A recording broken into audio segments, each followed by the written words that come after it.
오늘 여러분 모두 하나님을 만나시기를 축원합니다. 네. 하나님을 꼭 만나세요. 자, 우리가 주일날 예배 시간에 믿음장을 살피고 있는데 오늘부터 3주에 걸쳐서는 잠깐 중단을 하고 4월 첫 주부터 또 다시 살피도록 하겠습니다. 다음 주에는 성찬 예식이고 그 다음 주에는 부활절이 있기 때문에 믿음장 시리즈를 잠깐 중단을 합니다. 모든 그리스도인들이 실패합니다. 믿음이 좋든 나쁘든 실패를 합니다. 왜냐하면 우리는 전부 다 부족한 사람이기 때문입니다. 그런데 감사한 것은 이 실패를 통해서 인격과 믿음이 성숙하고 좋아진다는 사실입니다. 그렇기 때문에 혹시 여러분이 실패해서 넘어진다 할지라도 너무 낙심할 필요가 없어요. 내가 연약하기 때문에 넘어졌다. 이 사실을 인정하면서 실패를 한 단계 도약의 그런 도구로 사용을 하는 그런 지혜로움을 발휘하시기를 바랍니다. 믿음의 조상 아브라함, 그도 실패했어요. 자신이 살기 위해서 목숨이 위험할까 봐서 아내를 동생이라고 거짓말을 하고 아내를 빼앗기기도 합니다. 이스라엘 최고의 왕인 다윗이 실패를 했어요. 엄난죄를 범하고 살인죄를 범했습니다. 그리고 노아가 실패했어요. 모든 인류 가운데서 유일하게 구원받은 노아의 가정이었지만 이 노아가 술 취해 벌거벗고 자식들의 놀림을 받았습니다.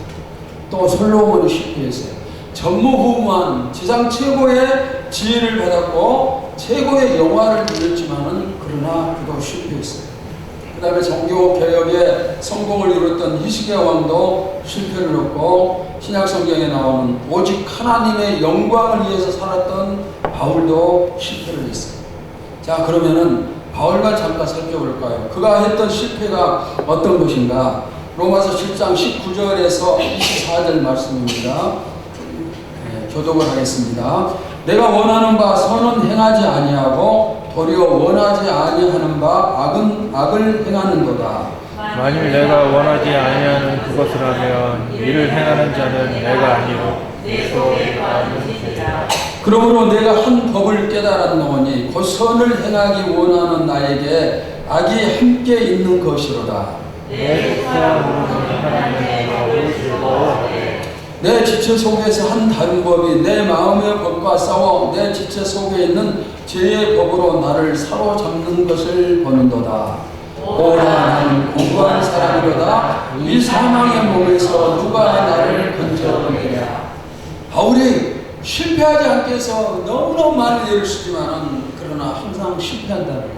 마음으로는 내가 죄를 짓지 않아야겠다. 그렇지만 몸은 그냥 계속 죄를 짓는다는 그런 고백입니다. 그러면은 바울이 어떤 사람입니까? 성경 13권을 기록한 사람입니다. 그리고 복음을 위해서 생명까지도 바친 그런 사람인데 이런 바울까지도 실패를 했습니다. 그러니까 우리가 존경하고 신앙의 목표로 삼는 위대한 신앙인들이 전부 다 줄줄이 무너졌어요. 여러분, 실패하면 안 되겠죠. 하나님은 우리가 실패하지 않기를 간절히 소원하십니다. 그래서 정말 애를 쓰고 최선을 다해서 실패를 막아야 됩니다. 그러나 우리는 또 실패할 수밖에 없어요. 그리고 이 실패는 우리를 무너뜨리는 게 아니라 우리를 다시 회복시키는 오히려 전화위복이 되어서 더 좋은 믿음을 주는 그런 이제 도구로 쓰임을 받습니다. 그러니까 혹시 여러분들이 실패했을지라도 포기하지 말고 실패한 것은 회개하고 그 다음에 더 크게 일어서는 그런 발판으로 삼을 수 있기를 바랍니다. 오늘 본문의 베드로를 주님이 실패한 베드로를 회복시켜 주시는 그런 모습이죠. 그런데 베드로가 단 한 번만 실패한 게 아니에요. 성경을 살피면은 그의 실패가 여러 군데 나옵니다. 그래서 주님 앞에 책망을 받기도 하는데, 자, 왜 그가 실패했는가? 여러 실패 원인 가운데서 세 가지 원인을 살피면서 우리의 삶이 성공하는 삶으로 바뀔 수 있기를 바랍니다. 자, 첫째는 다른 제자들이 베드로를 실패케 했습니다. 예수님이 십자가에 달리신다 말씀을 하셨습니다. 그 다음에 내가 영광을 받고 하나님의 영광스러운 나라가 주어질 것이다 이렇게 말씀을 하셨습니다. 그러자 그날에 영광을 받으실 때 예수님의 좌우편 자리에 우리가 앉게 주시옵소서 이렇게 요청한 제자들이 있습니다. 그들은 바로 야고보와 요한입니다. 형제가 됩니다. 두 사람이 예수님의 오른쪽 왼쪽 가장 좋은 자리를 달라 이렇게 요청을 했을 때 나머지 제자들이 보인 반응이 무엇인가? 마태복음 20장 24절 보세요. 10 제자가 듣고 그 두 형제에 대하여 분이 여기고 그 말을 듣고 나머지 10명의 제자들이 분노를 터뜨렸어요. 베드로도 당연히 분노를 터뜨린 것이죠. 야고보와 요한은 다른 제자들과 더불어서 3년 동안 예수님을 따라다녔습니다. 같이 먹고 마시고 같이 잠을 자고 그리고 함께 성경을 배운 거예요. 좋은 동력자입니다. 앞으로 하나님 나라를 확장시켜 나갈 좋은 파트너들입니다. 그런데 그 두 사람, 이 두 제자 때문에 베드로가 분노를 받아요. 그리고 이 분노는 베드로의 실패 중에 하나가 됩니다. 그런데 우리도 같아요. 우리 한 교회 안에서 신앙생활 하면서 교회 안에 있는 성도 때문에 시험받고 실패하는 경우들이 많이 생겨요. 함께 예배드리고 함께 성경 보고죠. 함께 손을 맞잡고 기도하고 같은 기관, 같은 소그룹에 포함되기도 하고 또 식사를 같이 하고 좋은 일이 있을 때는 함께 기쁨을 나누고 슬픈 일이 있을 때는 함께 슬픔을 나눕니다. 그런데 바로 그 사람 때문에 내가 시험 걸릴 수 있고 내가 실패할 수 있고 내가 분통을 터뜨릴 수가 있어요. 만약 여러분에게 그런 일이 생긴다면 놀라지 말고 당연하게 받아들이시기 바랍니다.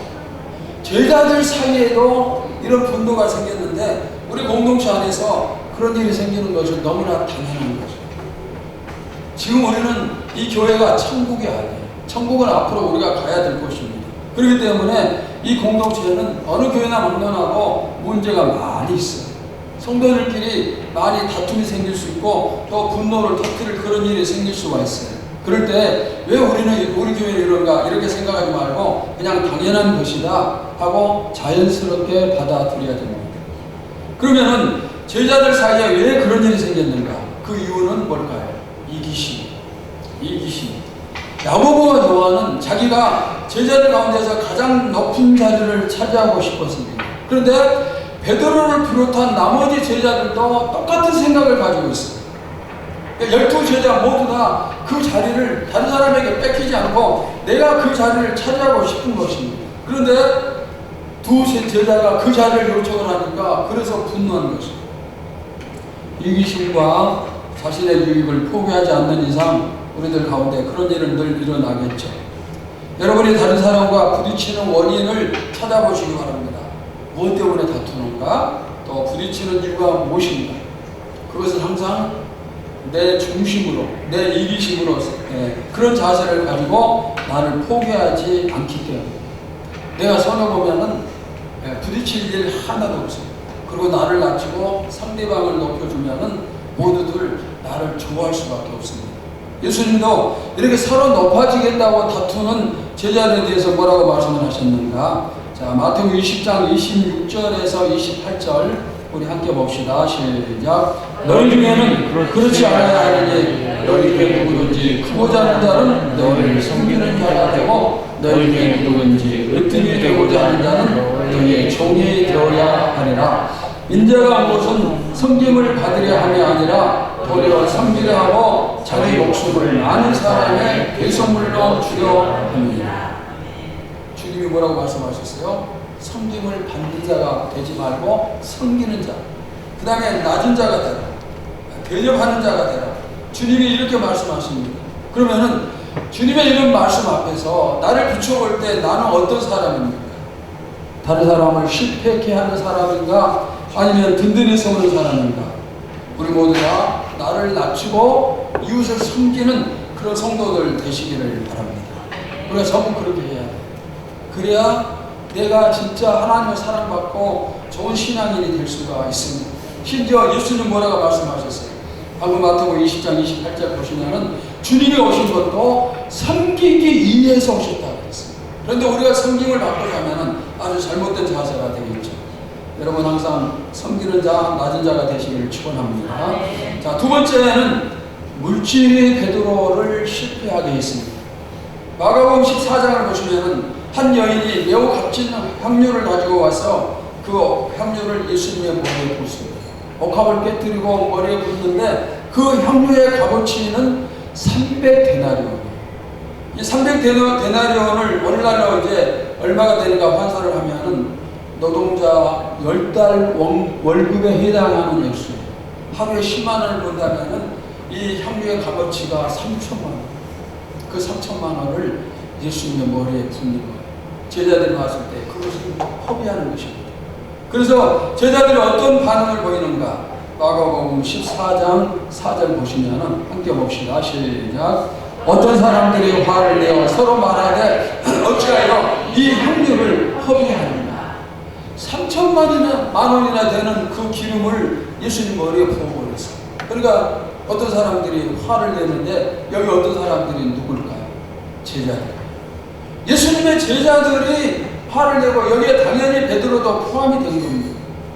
사실 베드로는 예수님이 처음 부르실 때 자기가 가지고 있던 배와 그물과 그리고 잡았던 물고기를 전부 다 버려두고 포기하고 예수님을 따랐어요. 그런데 지금은 왜 예수님을 섬기는 여인에게 화를 내는가? 여러분 왜 그럴까요? 우리가 믿음이 좋을 때는 전부 다 버릴 수 있어요. 모든 거 버릴 수 있습니다. 얼마든지 물질을 헌신하고 봉사할 수 있습니다. 그러나 믿음이 떨어지면 봉사하기가 어려워요. 목회자들이 목회하면서 터득한 것 중 하나는 믿음과 헌신의 생활은 항상 비례한다는 거예요. 믿음이 좋아질 때는 물건을 가리지 않고 헌신하고 봉사합니다. 그런데 믿음이 약해지면 맨 먼저 나타나는 현상이 봉사와 헌신을 줄이는 거예요. 물질을 봉사하는 것은 돈이 있고 없고 그 문제가 아니라 믿음이 있고 없고의 문제예요. 제자들의 지금 상황은 믿음이 떨어진 상황이에요. 예수님을 3년 동안 따라다녔습니다. 그런데 처음에 큰 기대가 완전히 무너져 버렸어요.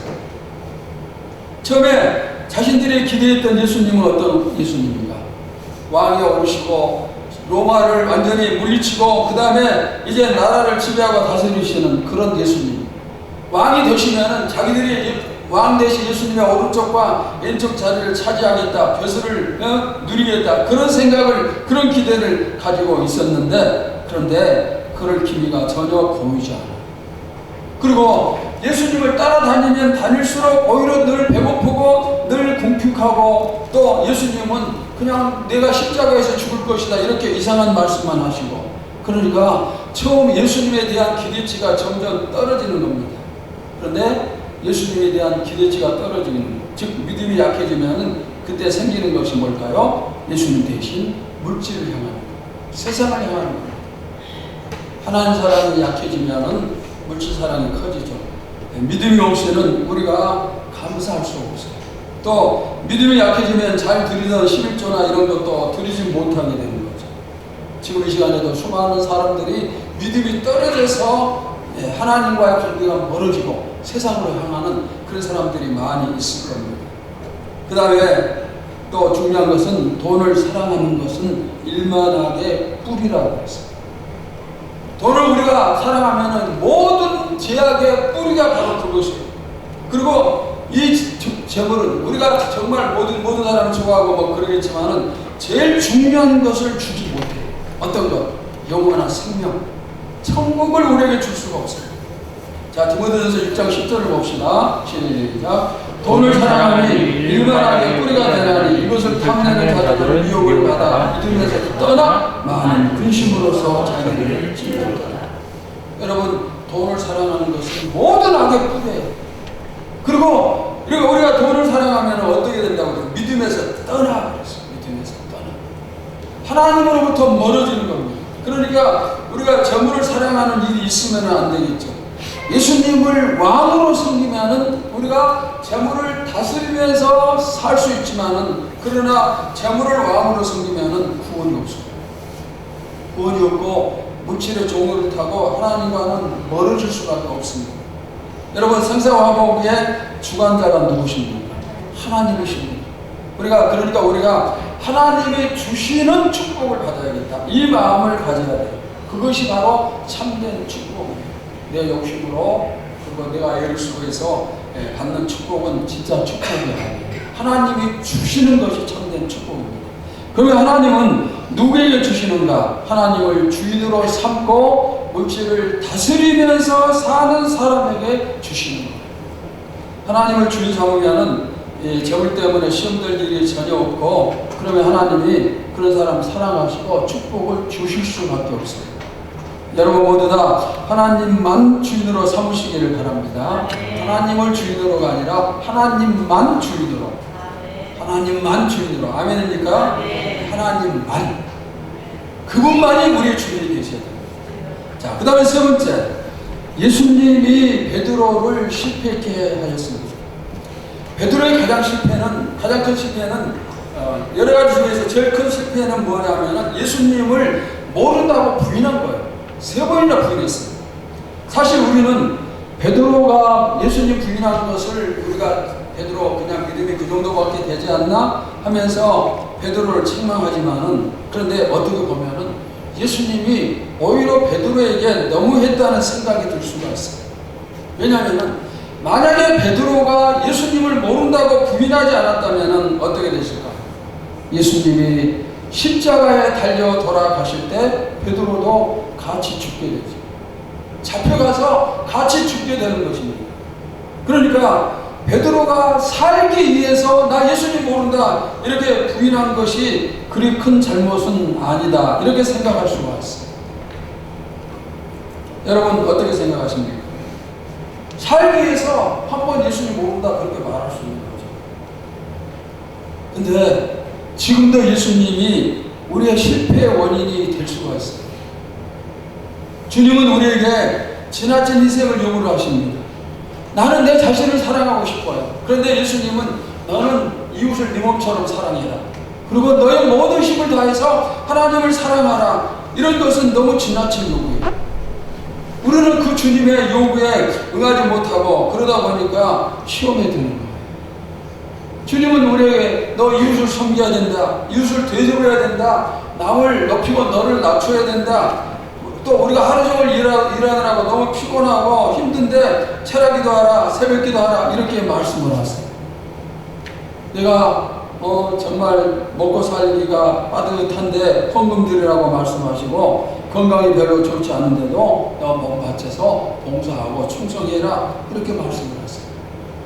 내가 너무 바쁜 사람인데 시간을 드려라, 교회에 동참해라.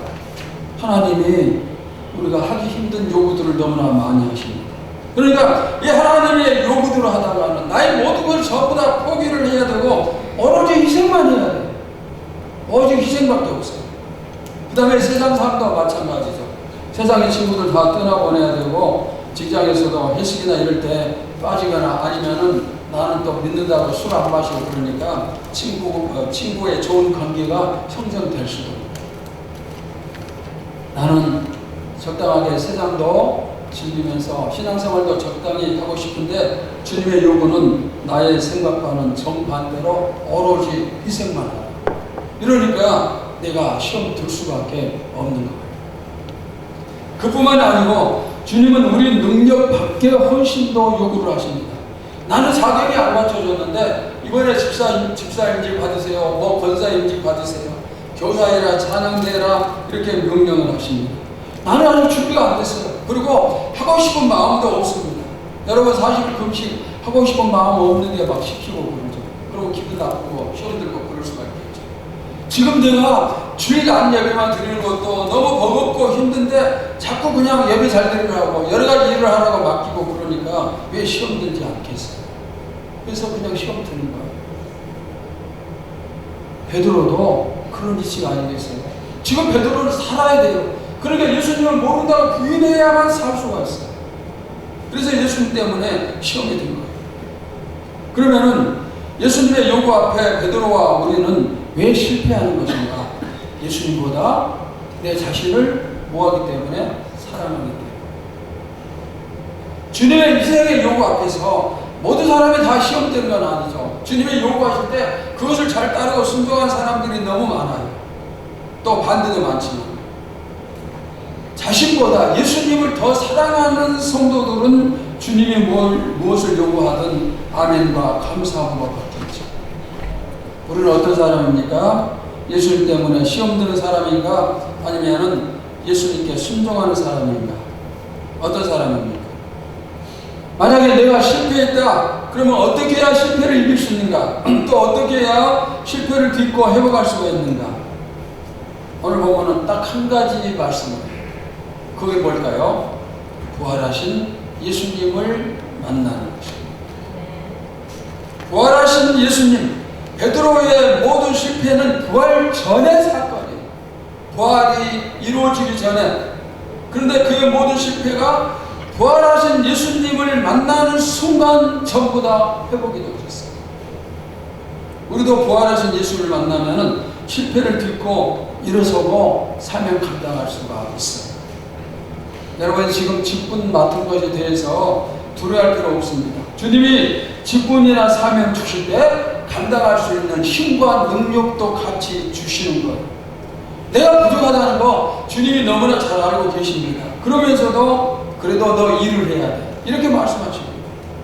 내가 준비되지 않은 거 아시면서도 주님이 나에게 직분을 맡기시고 사명을 주시는 것입니다.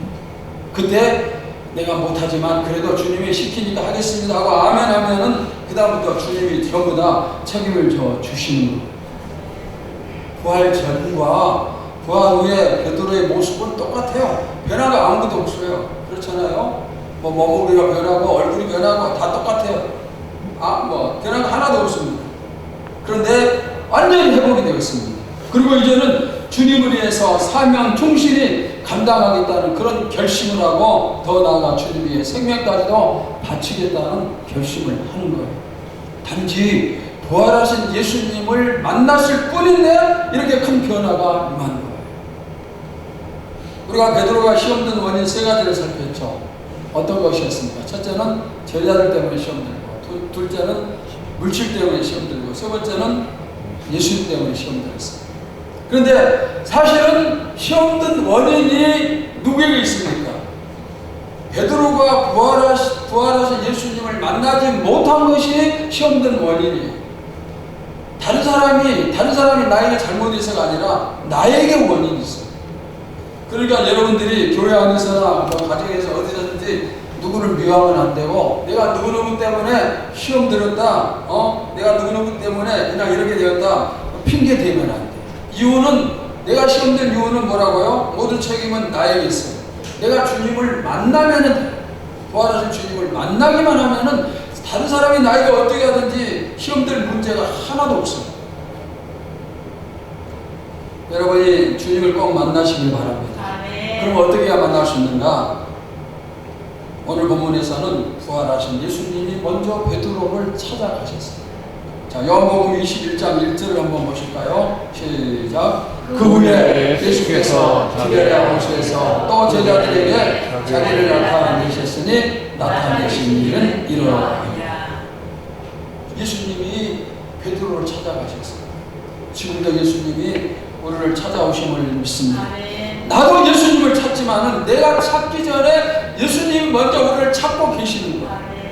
지금 이 시간에도 우리를 찾고 계십니다. 왜? 우리를 회복시켜 주시기 위해서.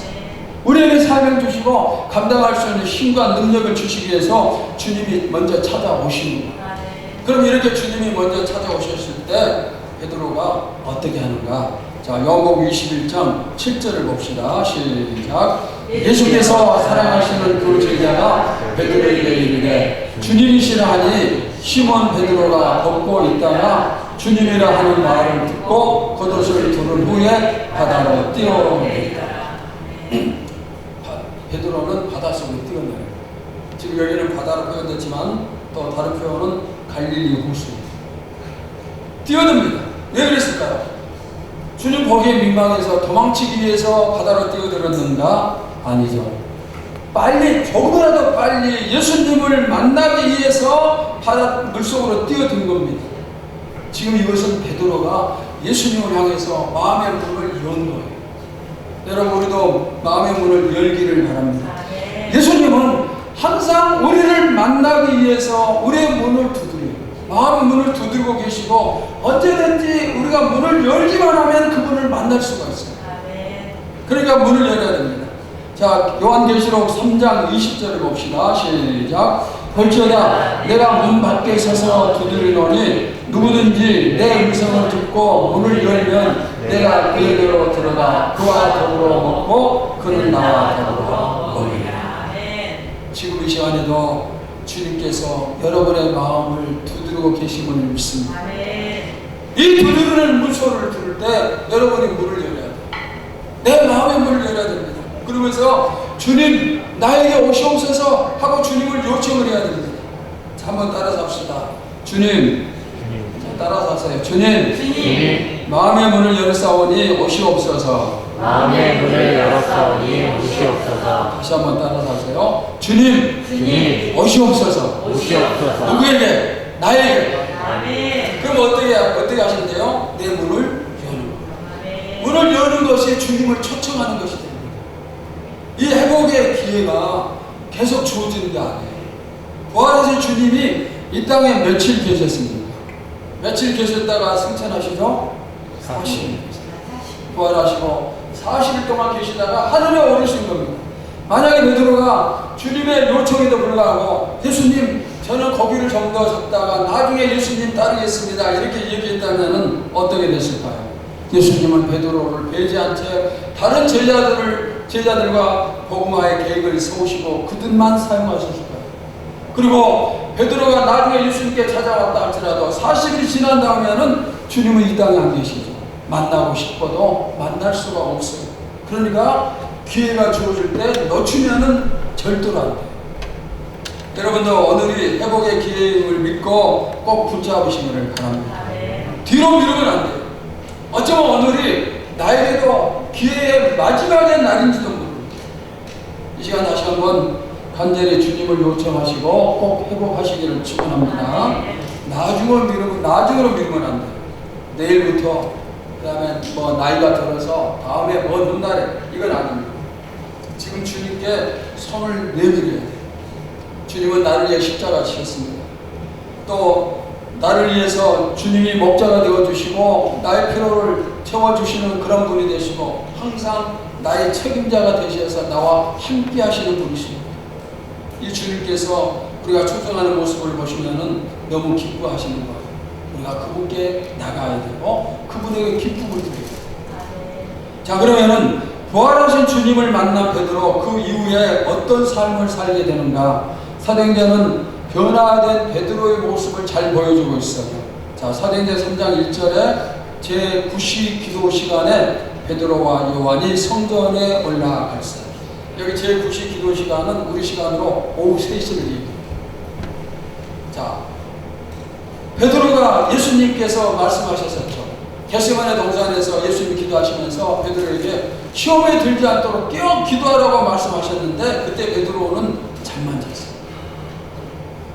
잠만 자던 베드로가 이제는 제9시 기도 시간에, 즉 정기적으로 기도 시간을 정해놓고 그 시간에 기도를 하는 거예요. 성전에 올라가서 기도를 하는 그런 사람으로 바뀌었습니다.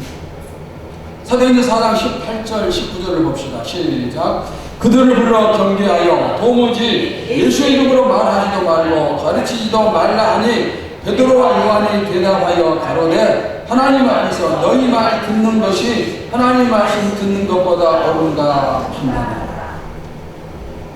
예수님이 십자가 지시기 전에 예수님의 제자라는 것을 밝히는 게 무서워서 도망쳤던 베드로지만 그러나 예수님 만난 다음에 베드로는 어떤 사람이에요?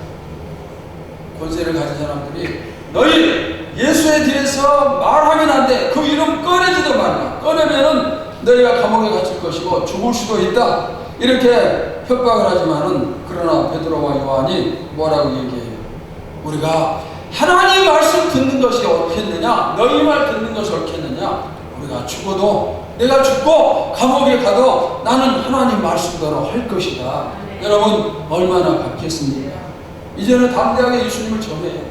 죽인다고 해도 전합니다. 전에는 살기 위해서 도망쳤지만 이제는 죽인다 해도 전하고 어떤 권세도 그를 막지 못해요. 그리고 실제로 이제 이렇게 복음을 전하다가 훗날 로마에서 십자가에 거꾸로 못 박혀 순교를 해요.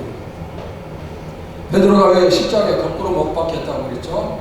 예수님이 십자가에 이렇게 못 박히셨는데 내가 왜 예수님처럼 똑같은 모습으로 못 박힐 수 있느냐? 나는 거꾸로 못 박히겠다. 그래서 십자가에 거꾸로 못 박았어요. 이렇게까지 된 것, 주님에 의해서 순교까지 할 수 있었던 것은 이유가 뭐예요? 부활하신 예수님을 어떻게 만났기 때문에. 부활하신 예수님을 만났기 때문에 이런 역사가 나타났습니다.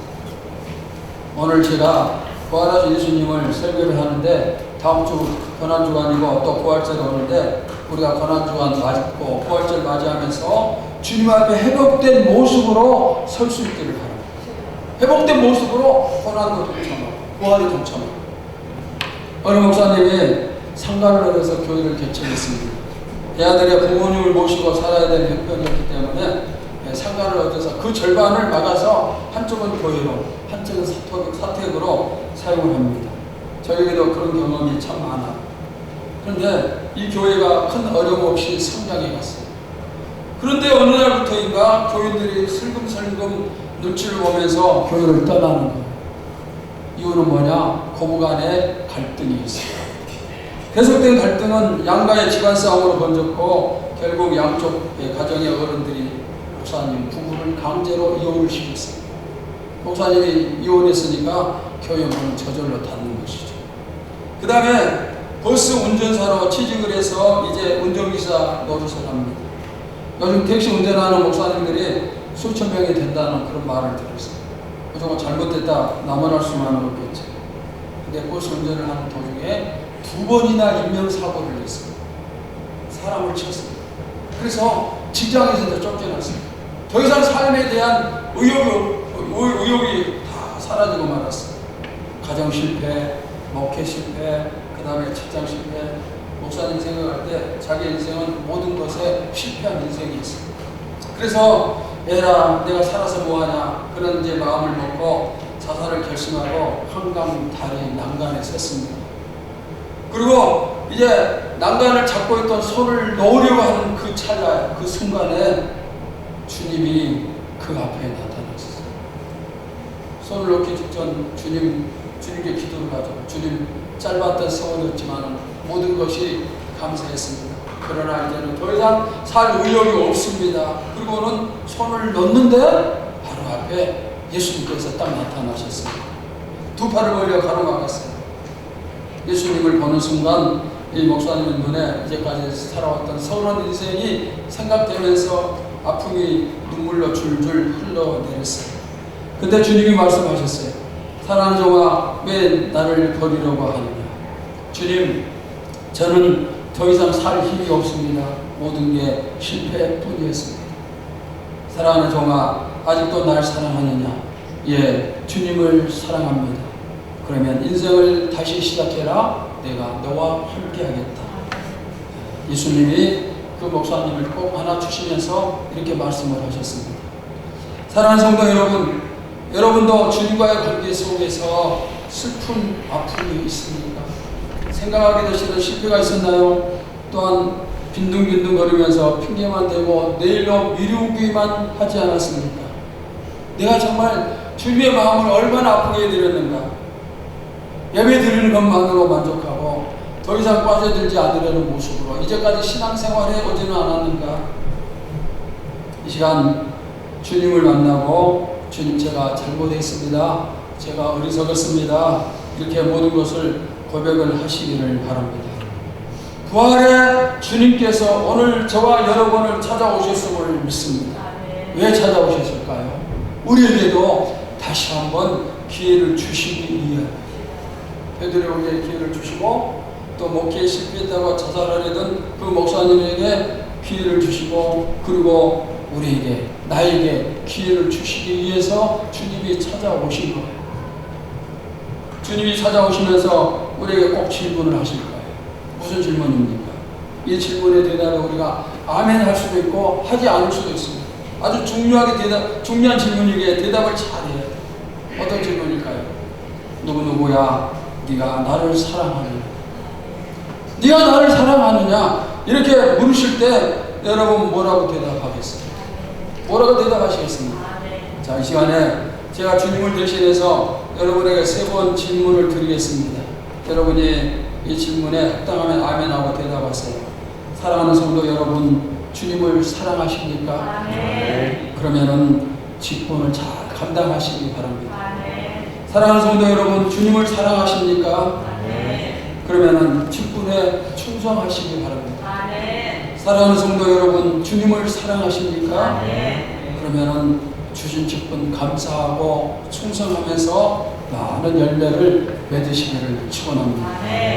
말씀을 마치면서 다시 한번 나를 찾아오시고 회복의 기회, 충성의 기회를 주신 주님께 감사하면서 우리 모두 다 주님을 사랑한다고 고백할 수 있기를 바랍니다. 다 같이 함께 합시다. 주님 사랑합니다. 시작. 주님 사랑합니다. 아멘. 주님 사랑합니다. 주님을 진심으로 사랑합니다. 우리의 믿음이 부족하고 연약하지만 그럼에도 불구하고 우리가 진심으로 주님을 사랑합니다. 주님 진심으로 사랑하는 우리의 마음을 알고 계십니다. 그래요. 우리에게 더 많은 힘 주시고 더 많은 능력 주시고 더 역사하셔서 앞으로는 절대로 실패하는 성도 되지 말게 하시고 더욱더 주님 마음에 쏙 드는 주님을 위해서 우리 생명까지도 바칠 수 있는 그런 성도로 자라게 하여 주시옵소서. 오늘 우리 모두 다 부활하신 예수님을 만났고 우리가 회복되어졌음을 믿습니다. 이제부터 우리에게 남은 일은 나를 회복시켜 주신 주님과 동행하면서 주님을 위해서 사는 길만 남았음을 믿습니다. 이 사명을 끝까지 잘 감당하도록 역사하여 주시옵소서. 살아계신 예수님의 이름으로 기도하옵나이다. 아멘.